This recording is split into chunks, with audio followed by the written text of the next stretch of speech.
പ്രമുഖ നടി വാഹനാപകടത്തിൽ മരിച്ചു. ഞെട്ടലോടെ വിനോദലോകം.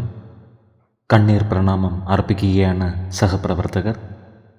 18-കാരിയായ അമേരിക്കൻ നടി കൈലി ഹോട്ടിലാണ് അപകടത്തിൽ മരിച്ചത്.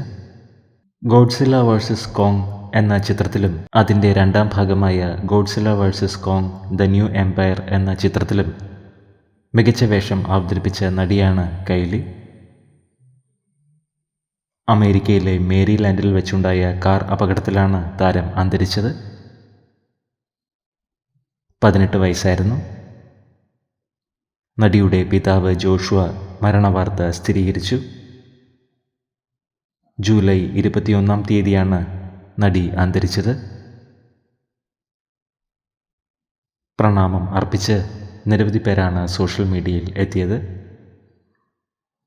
കൈലിയുടെ ആത്മാവിന് നിത്യശാന്തി ലഭിക്കട്ടെ എന്ന് നമുക്ക് പ്രാർത്ഥിക്കാം.